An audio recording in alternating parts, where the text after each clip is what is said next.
They say you always remember the moment the world shifts beneath your feet. For me, it wasn't some dramatic confrontation or a slap in the face. No, it was 9 words. You're lucky I let you touch me. Like the flick of a match in a room soaked in gasoline. She stood there, yoga mat slung over her shoulder like some kind of twisted trophy, hair tied up in a way that looked just a little too perfectly undone. She was glowing. That's the part that pissed me off the most, the glow. Like betrayal gave her energy. My ex was a real man, she added, tossing the words over her shoulder like a cigarette, but she didn't care to stomp out. Then she walked into the bathroom and shut the door. I just stood there, staring at the place where she had been, not saying a word. Because that's what you do when you already know how it ends. I found their correspondence a month ago. Not by accident either. Don't let anyone tell you curiosity killed the cat. In my case, it saved him. The cat. I mean, me. I'd had a hunch, sure. The late-night showers. The sudden need for personal space. The yoga classes that came with perfume and perfectly aligned excuses. But the nail in the coffin? A Gmail draft. She didn't even bother deleting it. Rookie mistake. It read, "Last night was everything I missed. He doesn't compare to you. He never did." And just like that, I stopped being her husband and started being her shadow. I hired a lawyer the next day. His name was Grant. Retired military, still wore his shirts tucked in like he had a formation to get to. He didn't ask too many questions. Just nodded, wrote stuff down, and told me to play it cool. Quiet is a weapon, he said. Use it wisely. So I did. I still paid the rent. Still folded the laundry. Still asked how yoga went. Even told her she looked beautiful once or twice, just to keep the mask on straight. Meanwhile, I packed boxes while she was gone. I labeled nothing, so she wouldn't know what was missing until it already was. There's a special kind of rage that comes with silence. It cooks slow, deep, turns red into something colder, darker. I waited until the first of the month, poetic, I know. Paid the rent for the last time, sent a message to the landlord, and scheduled the movers for that afternoon. I didn't just take my stuff. I took everything. Couch, fridge, the Wi-Fi router, the damn Himalayan salt lamp she claimed balanced her chakras. Even the dog. Yeah, I took Max. She didn't deserve him. He knew something was wrong anyway. Always did. He'd sit at my feet at night, watching her when she came back smelling like namaste and cigarette smoke. By 6:15 p.m., the apartment looked like a real estate listing. Bare walls. Clean floors. Echoes where our life used to be. She came home around 7, still in her yoga pants, hair tossed just so. She paused at the door, blinked like she'd walked into the wrong dimension. The silence must have hit her first, then the lack of smell, no diffuser, no vanilla candles, no dinner. She pulled out her phone. That's when I saw her face fall. The screen lit up with a message from her ex. I can't do this anymore. Don't call me. We're done. Poetic justice, right? Timing is everything. I'd sent him screenshots of the email she wrote me after the yoga sessions, the fake apologies, the manipulation. He folded faster than cheap lawn furniture. Her fingers trembled. Her lips moved like she was about to cry or curse or both. Then the phone buzzed again. Not his name this time. Mine. 77 missed calls. I didn't answer a single one. She left the front door wide open, like she couldn't decide whether to run after the past or just collapse inside the hollow shell of the life she used to fake. I watched her from the parking lot, leaned back in my car, lights off, engine silent. She didn't see me. Not yet. She was too busy spiraling. First came the panic, pacing in small, tight circles, phone clutched in one hand like it might suddenly tell her what to do. Then the calls. Again and again. My name, still programmed with a heart emoji, kept showing up on the screen. As if that would mean anything now. I just watched. It was a strange thing, seeing someone fall apart over a home they only pretended to love. The same place she once mocked when she thought I couldn't hear. It's like a man cave had a baby with a storage unit, she'd said on the phone to him once, laughing. He'd replied something about how she deserved penthouses and champagne, not beer and takeout. Guess she got neither in the end. I didn't leave a note. That would have given her too much closure. No, this wasn't a breakup. This was an exorcism. My own. I wasn't leaving her. I was cutting her out of me. Max barked once from the back seat, restless. Even he could feel the tension in the air. I reached back and scratched behind his ears. She'll figure it out, I said. Eventually. She disappeared inside for a moment, then burst back out seconds later, phone still pressed to her ear. She was crying now, or maybe just screaming, hard to tell from where I sat. But I could guess. I knew the stages. Denial, anger, panic, bargaining, regret. The classics. She didn't know I'd been documenting everything for the past 4 weeks. Photos, receipts, messages. Not just of her affair, but her spending habits, her disappearances, the late-night lies. I had every timestamp, every digital footprint. Not because I wanted revenge, that part was already happening on its own, but because I was preparing for the final phase. Freedom. The divorce papers had already been filed. She just didn't know it yet. Grant was good like that. Efficient. Discreet. The paperwork would be served tomorrow morning at her workplace, right before her weekly team meeting. Call me cruel, but I thought it fitting. She never had a problem embarrassing me in public. I pulled out of the lot slow, tires whispering against the pavement. Her figure faded in the rearview mirror, arms flailing as she screamed into a phone that would never again reach me. That night, I didn't go to a hotel. I went to a place I hadn't been in years, my brother's cabin, out in the woods past the city. Quiet. No cell service. Just me, Max, and the sound of wind in the trees. I lit a fire, poured myself 2 fingers of whiskey, and stared into the flames like they might answer a question I hadn't figured out how to ask yet. I wasn't heartbroken. That's the strange part. I thought I might be. But there was nothing left to break. Whatever we had died long before she found her real man. That part stuck with me, though. A real man. You know what a real man does? He pays the bills while she plays dress-up for someone else. He covers her lies so her parents won't be disappointed. He pretends not to notice the cologne that isn't his, or the lingerie that still has price tags even though she claims it's old. A real man doesn't hit, doesn't scream, doesn't beg. He just walks. Takes his dog, his dignity, and walks. Morning broke like a confession, slow, reluctant, and full of things no one wanted to say out loud. I woke up with Max curled at my feet, the fire reduced to embers. My phone sat dead on the counter. I hadn't bothered to charge it. I already knew what was waiting for me. Voicemails, texts, maybe a few half-hearted apologies peppered between the begging. I didn't care. I poured black coffee into a chipped mug and stepped outside onto the porch. The fog rolled low over the treetops, swallowing the horizon whole. It reminded me of her. Pretty on the outside, but empty once you got close. All mystery, no substance. You ever think you know someone? Really know them? You memorize their coffee order, the way they hum off-key in the shower, how their left eye twitches when they lie. You build your days around them, your future. You let them make a home inside your chest. Then one day, you realize they were just squatting in your soul, waiting for something better to come along. I'd been a fool. I'll own that. She used to say I was too quiet, too calm. You never fight, she'd say. Like peace was a character flaw. Truth is, I wasn't born quiet. I was trained that way. Grew up in a house where raising your voice meant something got broken. Sometimes a plate. Sometimes a rib. So I learned early, silence isn't weakness. It's armor. But apparently, she mistook my calm for cowardice. Back in the cabin, I finally plugged in my phone. Let it charge while I packed up a few things. I wasn't planning on staying here long, just needed space, clarity. A battlefield demands distance once the smoke clears. By the time the phone buzzed back to life, I had 47 new messages. Another 30 voicemails. Most of them from her. A few from her mom. Even one from her best friend, the one who swore she wasn't taking sides. Funny how people always say that when they've already picked theirs. I played the first voicemail. Please, just talk to me. I don't know what's happening. You can't just leave. This isn't fair. The second. You've made your point. I messed up. We can fix this, okay? Come home. The third. You selfish bastard. You think you can just disappear? After everything I gave up for you. There it was, the pivot. From guilt to gaslight. A classic. She gave up things for me? Really? She gave up honesty. She gave up monogamy. She gave up the damn dog when she thought he was too much responsibility. I didn't respond to any of them.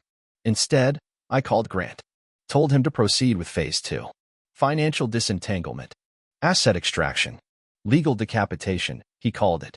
Brutal term, but then again, this wasn't a love story anymore. This was a war, and I was done being on the losing side. I had already moved most of my savings into a separate account. Left her a few hundred to keep the lights on for a week. That was mercy, not obligation. My name was off the lease. The utilities were shut down by sundown. The only thing I left her was a blank wall and a broken illusion. You know what nobody tells you about revenge? It's not loud. It's not wild. It's not even satisfying in the way you expect. It's clean. It's watching her unravel and knowing, truly knowing, that you're not responsible for the pieces anymore. That night, I grilled steak over a fire pit, poured myself a second glass of whiskey, and finally slept without clenched teeth or questions bouncing off the inside of my skull. She was probably still dialing my number. She'd spend the next few days asking herself why. Why I didn't yell. Why I didn't cry. Why I didn't fight for her. Because she was never worth fighting for. She just took a while to show it. 3 days later, I got a text from her best friend. Well, former best friend now, I suppose. It read, "She's losing her mind. Apartment's empty, credit card declined, internet shut off. She called her ex. He blocked her. I didn't respond. Didn't need to. That message wasn't for closure. It was a confession. A whisper from the wreckage. What did she think would happen? That I'd stick around? Let her cry it out, blame it on her childhood, her stress, her hormones, Mercury in retrograde? I'd heard every excuse over the years, from "you've changed" to "you don't understand me anymore." But the thing is, I hadn't changed. I just finally opened my eyes. She always thought she was the star of the show, that I was some stagehand in the wings, clapping when she remembered my name. But I was the damn director the whole time. She just never noticed until the curtain dropped. By the time the papers were served, she was already crashing. My buddy from college worked at the firm where she held that yoga on the side receptionist gig. He texted me after it went down. "Dude, she cried in the break room for 20 minutes. Then tried to tell everyone you were cheating. Laughed so hard I almost dislocated something. Pathetic. She never understood that silence doesn't mean surrender. It means strategy." I'd even timed the Wi-Fi shut-off to coincide with the delivery of the divorce packet. When she tried to go online to call a lawyer or spin her tale to her Instagram following, boom, no service. No distractions. Just reality. She did try calling my sister, though. I warned her that would be a mistake. See, my sister once loaned her $2,000 to cover a business retreat. She found out a week later it was for a spa trip and a weekend in Miami, with the same ex she called a real man. You don't betray my blood and expect the bridge to hold. She also reached out to Max's vet, trying to get the dog back. That's how I found out she never put her name on any of his adoption forms. Not the microchip. Not the license. Not even the food subscription. She just liked having him in pictures. Called him her fuzzy therapy. But when he peed on her yoga mat once, she tried to crate him for 10 hours. She doesn't miss Max. She misses the attention he got her. Meanwhile, I'd landed in a different place entirely. A rented cottage 2 hours north. Quiet. Lake nearby. Local bakery that actually remembered my name. The air didn't smell like lies up here. No mascara-stained pillowcases. No lipstick on mugs that weren't mine. I was rebuilding, sure. But not just life, myself. The man I was before her? He was kind. Loyal. Maybe too patient. The man I was now? Still kind. Still loyal. But no longer patient. She made me into this. This version of myself that doesn't ask for clarity anymore. That doesn't wait for the truth to arrive gift-wrapped in fake apologies. I take answers now. And if they don't give them, I just walk out with the keys and the dog and leave them to their echo. Speaking of echoes, I did one last thing before I left town. I mailed her a package. No note. No signature. Just a box with one of her old journals inside, the one she used to write in when she pretended to be deep. I had bookmarked one page with a post-it note that read, "I never want to become the kind of woman who cheats." A little poetic irony. Let her sit with that. 3 weeks after I vanished from her life, her world started to shrink. At first, it was subtle. A few unanswered texts from mutual friends. A cold shoulder at brunch. Whispered side-eyes from women she used to clink mimosas with like they were in some high society sisterhood. She probably chalked it up to jealousy, assumed they were envious of her fake glow and liberation. But no, I made sure they knew exactly what they were dealing with. See, I never talked bad about her. Didn't have to. All I did was forward a few screenshots. No captions. No commentary. Just truth, plain and undistorted. Her words, her photos, her betrayal. And trust me, nothing spreads faster among her little yoga and Prosecco crowd than screenshots. You can't preach healing energy in the same breath you use to call your husband a placeholder. Not when your group chat is filled with hashtags about female empowerment. That facade doesn't survive contact with the truth. I heard from one of the girls, the only one who ever had the decency to speak to me like a human. "I'm sorry, man. I didn't know she was doing you like that. She always made you sound like this doormat." I almost laughed. Yeah, I said. And somehow, she still managed to trip on me on the way out. Funny thing was, I didn't feel satisfaction. Not exactly. Watching her fall wasn't the win. The win was the quiet. The silence she used to mock me for, it became the loudest thing in the room. It screamed you were never in control. At the same time, I started reconstructing my life with surgical care. I got a new number. Kept the old one active for one reason, to let her voicemails pile up. She was at 119 the last time I checked. Some were teary, regretful. Some were angry, venomous. One of them was just 6 minutes of sobbing. She used to accuse me of not showing emotion. You don't feel things, she said once, frustrated, during an argument she started and finished all by herself. But the truth is, I did feel things. I just refused to perform them for someone who saw my stillness as weakness. Now she was the one shouting into silence, begging ghosts for forgiveness that wouldn't come. My lawyer called me around that time. Told me she had finally gotten representation, one of those overworked, overpriced types who thought theatrics could substitute for substance. They want mediation, Grant said. She's asking for the couch, the air fryer, and shared custody of Max. I nearly spit out my coffee. She never walked him. She doesn't even know what brand of food he eats. I know. Just thought you'd want to hear it from me first before you saw it in the motion. Tell them she can have the couch, I said. Let her sit on something that's as worn out as her lies. We both laughed. Grant's a good man. Not flashy. Just efficient. He told me we were ahead on every front, assets, paperwork, documentation. I didn't even need to show up for the next hearing. She's bleeding credibility, he said. Let her. The more she talks, the worse it gets. That night, I went down to the lake. Max padded beside me, loyal as ever, tongue lolling, eyes full of that uncomplicated joy I'd started to crave again. I skipped stones until my hand hurt. Watched the ripples stretch out like timelines I never lived. I thought about how love turns into duty, and how duty, when betrayed, hardens into something cold. Not hate, not bitterness. Indifference. That's what she never expected. Not rage, not revenge. Just absence. The kind of absence that makes her choke on her own echo. The next tactic she tried was textbook, sympathy through shared suffering. She started reaching out to our mutual friends. Not the real ones. Those folks had already taken a step back after I'd quietly shown them what she'd been doing behind my back. But the social orbit types. The brunch friends. The wine night warriors. The ones who love a scandal more than a person. She spun a new tale. He abandoned me without warning. I think he's having a breakdown. He took the dog because he knows how emotional I am. There's nothing like watching someone paint themselves as the victim while their hands are still stained with betrayal. One of the girls she told all this to, Emily, reached out to me on Instagram. Said she just wanted my side of the story. I didn't bother typing anything back. Just sent her one screenshot. A selfie my wife took in bed with him. Timestamped. Smiling. Careless. My pillow in the background. She read it. Never responded. I guess that was all the side she needed.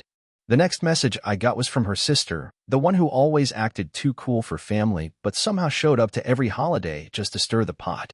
She wrote, "Look, I don't know what's really going on, but she's spiraling. She cries all the time. She says you set her up." I stared at the message for a full minute. Set her up? Like I was the one sneaking around. Like I was the one who turned our bed into a set piece for her little drama with the real man. No, sweetheart. You don't get to play the wounded bird in a cage you built yourself. But what really lit a fire under her, what really broke the illusion she clung to like a safety net, was when I posted one simple photo. No caption. Just me and Max on the edge of the dock, lake in the background, sunset bleeding orange and gold across the water. I was smiling.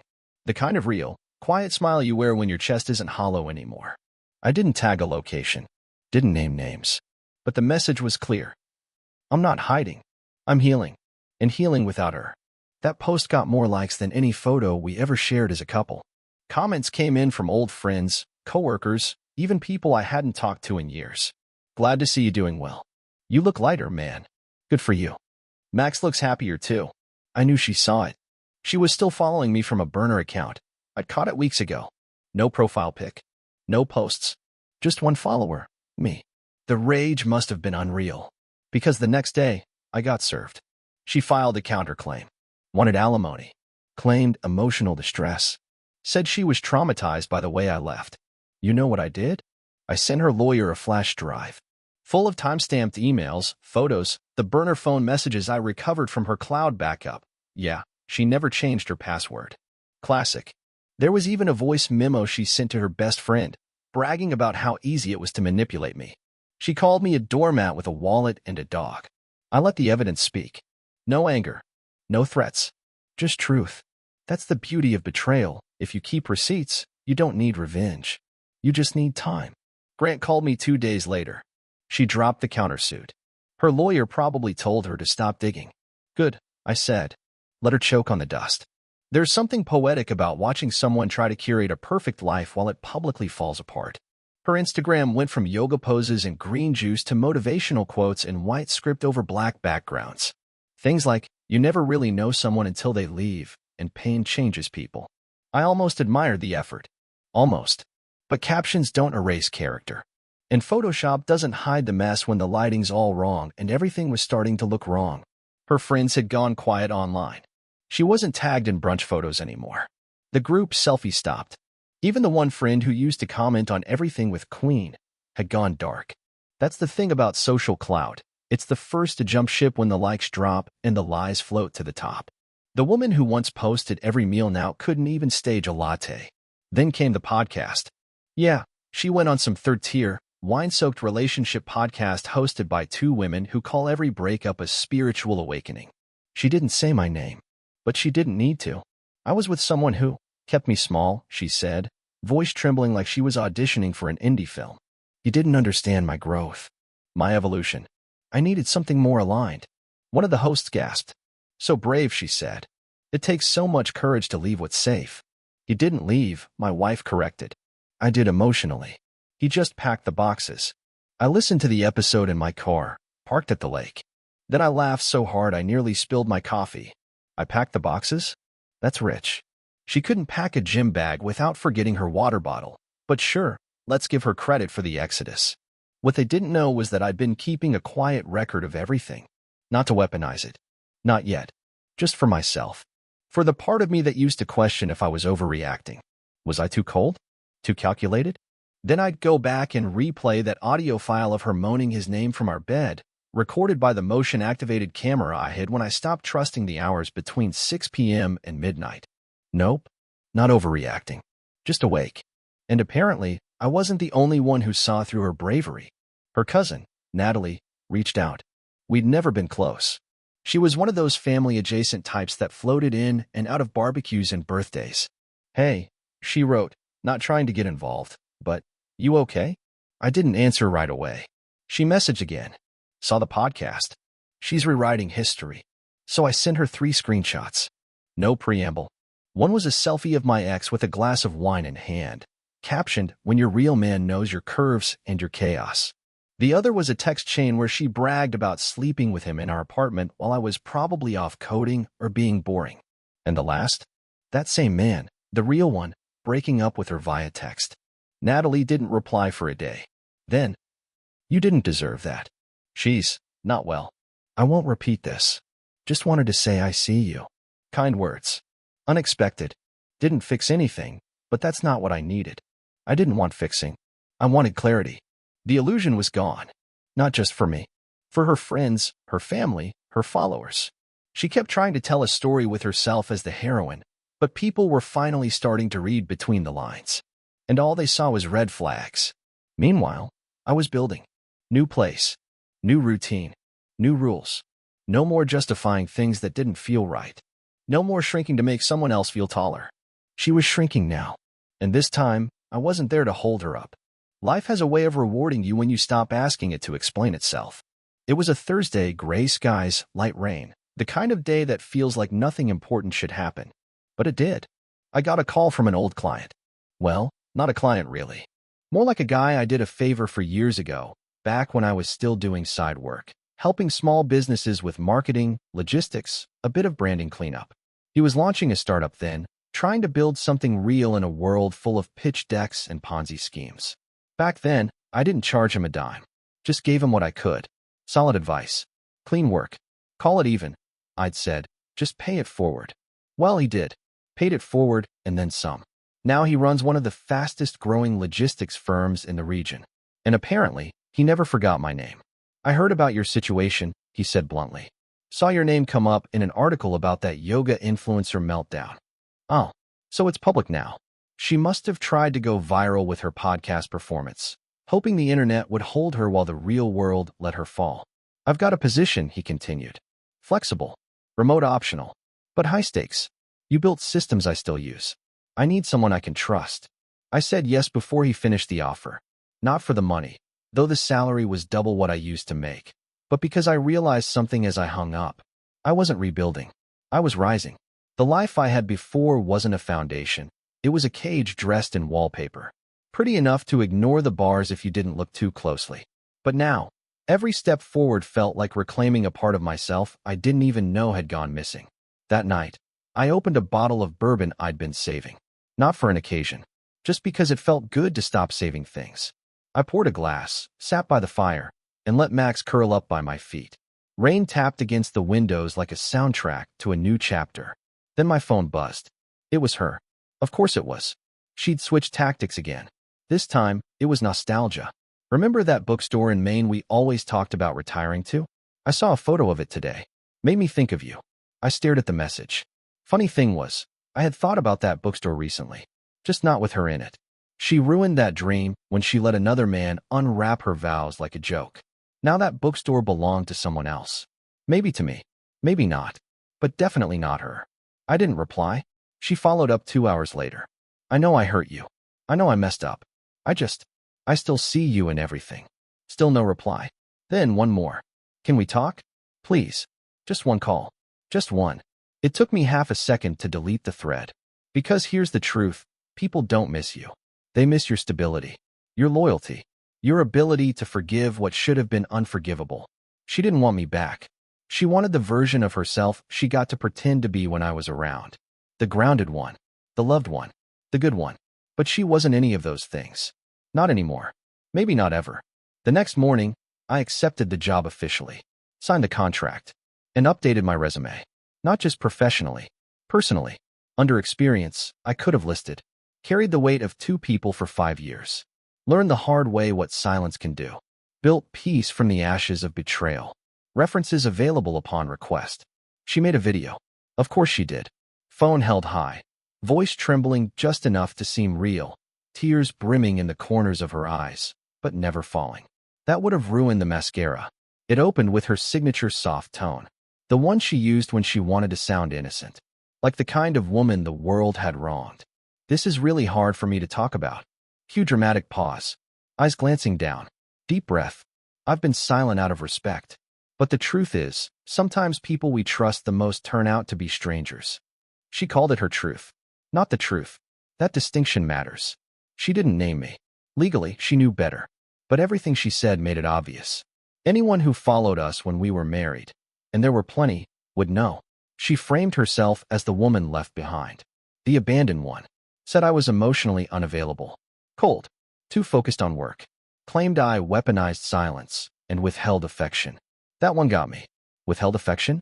From the woman who couldn't even look me in the eyes during dinner without glancing at her phone? The woman who gave more warmth to her followers than she did to the man who paid her rent, her therapy, her wellness retreats, that were actually weekends in bed with a man who called me a placeholder?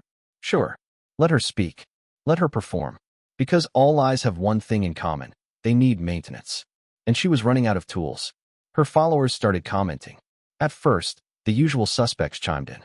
So proud of you for speaking up. You deserve to be heard, queen. But then came the ones who remembered. Didn't you say last year your husband surprised you with a weekend trip while you were at a conference?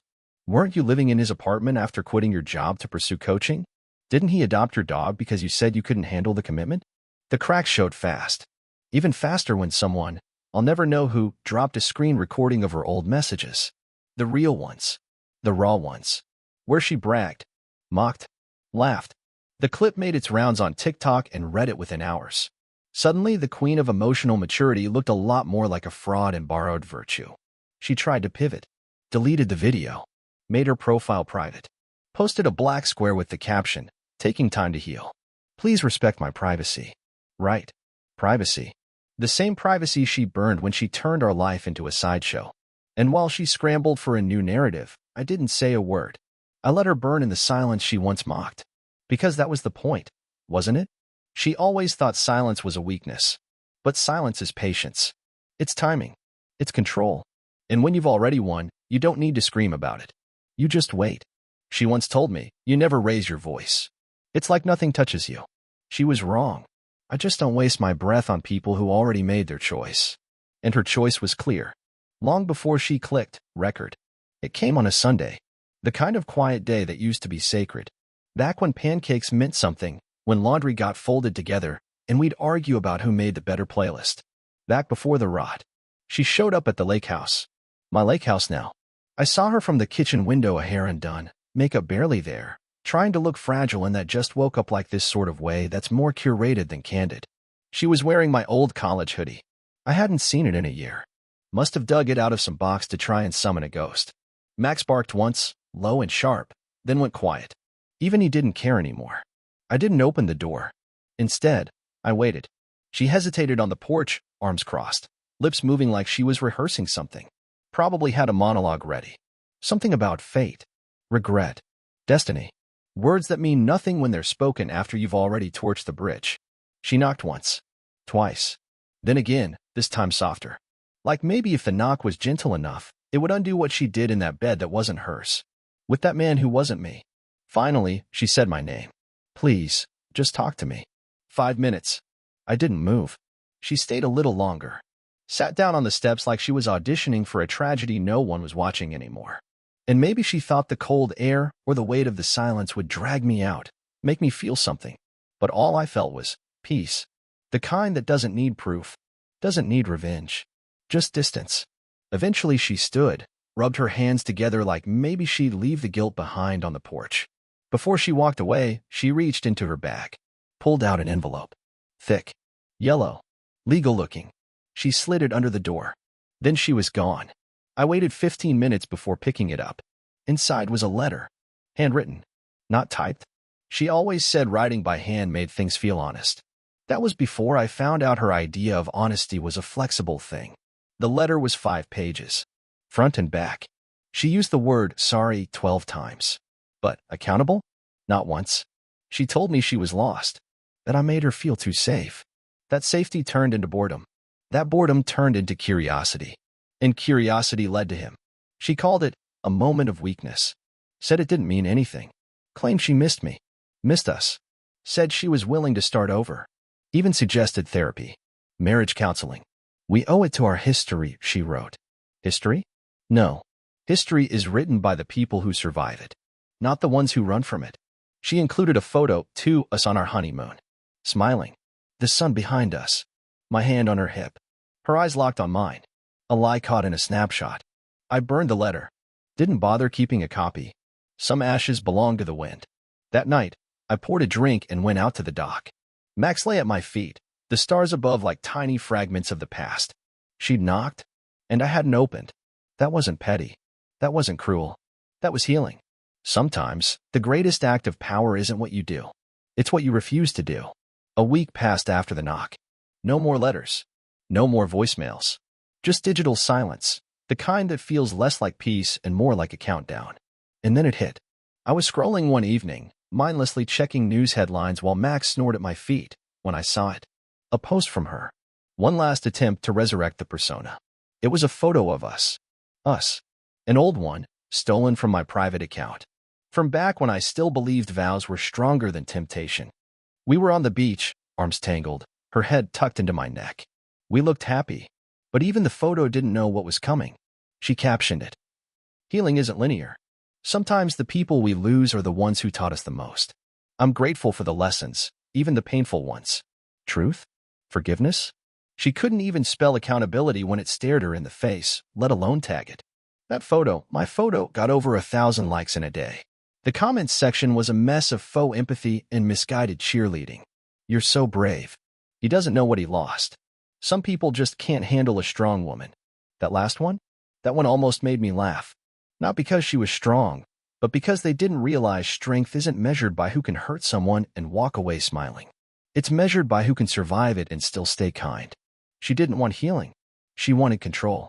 But she couldn't get to me anymore, so she aimed at my image. I didn't respond. I didn't message. But someone else did. A name I hadn't heard in years, Brian. Her ex before me. The one she swore was toxic. The one she said taught her what not to want in a man. He DM'd me. 2 lines. Saw the post. You're not the first. She said the same thing about me after she left. Turns out, she used that exact photo trick before. Different beach. Different man. Same playbook. She had a pattern. And I was just the latest page she tried to rewrite. But the thing about patterns? They only work until someone folds the paper. And I wasn't bending anymore. I didn't need to expose her. She did that herself in pixels and platitudes. She crafted a lie and called it healing. But you can't lie your way to redemption. Not when the truth already moved on without you. The next day, I posted something too. Not a photo. Not a caption. Just a quote. Black background. White letters. The silence you hear is not absence. It's me choosing peace over performance. No tags. No location. No names. But everyone knew. And she didn't post again after that. Healing isn't cinematic. It doesn't come in some grand sunrise moment or dramatic epiphany under the rain. It's quiet. Uneventful. It shows up when you realize it's been days since you thought about them. And when you do, it's not pain you feel. It's boredom. That was the moment I knew I was done grieving a woman who never actually existed, not as I remembered her. Anyway, one night, I realized I hadn't replayed the betrayal. Not once. Not her voice. Not the messages. Not even that last, desperate knock on the door. She was gone from my head the way ghosts leave houses when no one fears them anymore. I took Max for longer walks. Started cooking again, real food, not just survival meals. I called my brother. I joined a local gym. Nothing flashy. Just life. Slow. Solid. And then, out of nowhere, life gave something back. Her name was Erin. She wasn't a rebound.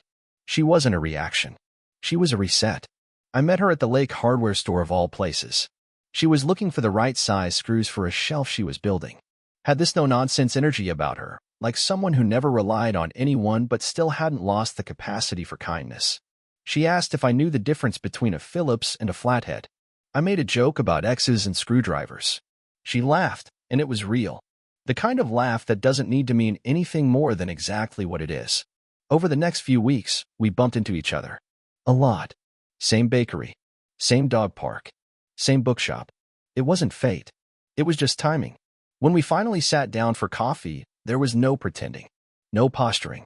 Just 2 people who'd both been dragged through someone else's lies and came out the other side more honest than they'd ever been before. I'm not here to fix you, she said on our 3rd walk together. And I don't need you to fix me. That's good, I replied. I'm done being anyone's rehab. We weren't rushing. We weren't labeling. It wasn't about filling a void. It was about sharing space. Real space. Honest space. And you know what struck me most? She never asked about her. Not once. She didn't need the details of the betrayal to understand the weight I carried. She just met me where I was. Steady. Patient. Present. One afternoon, we sat on the dock. Max curled up between us. The wind rolled over the water like it knew how to soothe old scars. She looked at me and said, "You're not quiet. You're just measured." And that was the first time someone didn't mistake my silence for weakness. It was the first time I didn't feel like I had to prove I was enough. Because with her, I already was.